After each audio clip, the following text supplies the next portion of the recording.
Hello, hi everyone. Welcome to the Student Brand. This is your Shiva. So నమస్తే అందరికీ.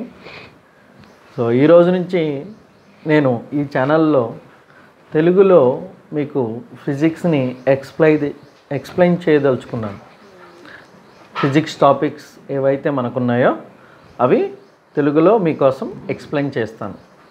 So ఈరోజు ఏ topic మనం discuss చేస్తున్నాం అంటే రిఫ్లెక్షన్ టాపిక్ని డిస్కస్ చేస్తున్నాం. రిఫ్లెక్షన్ అంటే ఏంటి, సో ఎలా యూజ్ అవుతుంది, ఎక్కడ జరుగుతుంది, సో దానివల్ల ఏమి ఉపయోగం మనకి, ఈ విషయాల గురించి మనం డిస్కస్ చేద్దాం. ఓకేనా. సో ఏంటి రిఫ్లెక్షన్ అంటే, ఎందుకు ఈ రిఫ్లెక్షన్ అంటే, ఎలా ఈ రిఫ్లెక్షన్ జరిగేది, దానివల్ల మనకి ఎలాంటి ఉపయోగాలు ఉన్నాయి. జనరల్గా మనం ఇప్పుడు ఐస్ క్లోజ్ చేయండి ఒకసారి.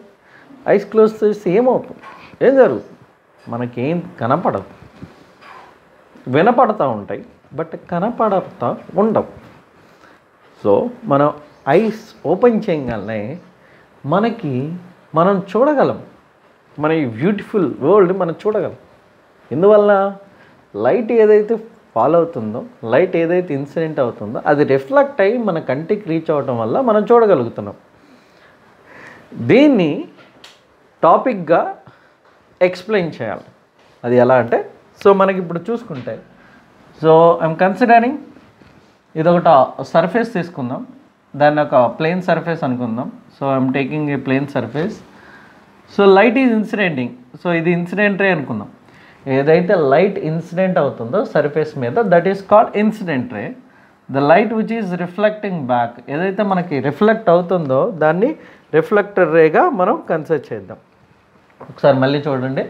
సో లైట్ ఏదైతే ఇన్సిడెంట్ అవుతుందో అది incident ray, the light which is reflecting back that is reflected రే. ఓకేనా. సో మనకి ఈ నార్మల్ లైన్ అది జనరల్గా ఉండదు, బట్ రియాలిటీలో ఉండదు. మనం ఎందుకు కన్సిడర్ చేస్తున్నాం అంటే, for better understanding the phenomena of reflection of light, మనం బాగా అర్థం చేసుకోవడానికి, ఇంకా డెప్త్గా అనలైజ్ చేయడానికి ఆ నార్మల్ లైన్ అనేది మనం గీస్తాం. సో ఇదైతే ఇన్సిడెంట్ రే, దీన్ని రిఫ్లెక్టెడ్ అంటాం, దీన్ని నార్మల్ లైన్ అంటాం. సో అందుకే మనం ఏ లైన్తో గీస్తాం, డాటెడ్ లైన్స్తో గీస్తున్నాం. మనం the angle between incident and normal line is called angle of incidence, angle between reflected and normal line is called angle of reflection. Angle of reflection denoted with the letter R. Okay. So if the light is deviating through the surface, that is called deviator line. So that's why it is a dotted line we are representing. The angle between reflected and deviator line is called angle of deviation. Angle of deviation, D తో denote చేస్తాం. The angle between incident and plane surface ని glancing angle of incidence. ఇక్కడ angle between reflected and plane surface glancing angle of reflection.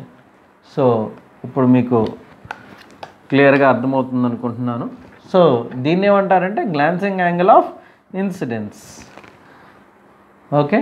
So the phenomena of bouncing back of the light or reflecting back of the light is known as reflection of light.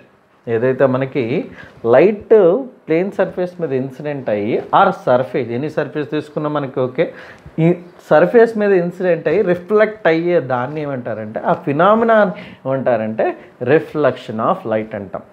ఏమంటారు, reflection of light. So what is the definition, the bouncing back of the light or reflecting back of the light from the reflecting surface is known as reflection of light.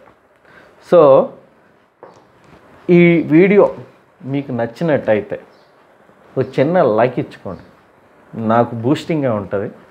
ఇంకా రెచ్చిపోయి ఎరగదీసేస్తాను ఇంకా అన్ని videos తెలుగులోనే మీకు topic explain చేయడానికి నేను try చేస్తాను.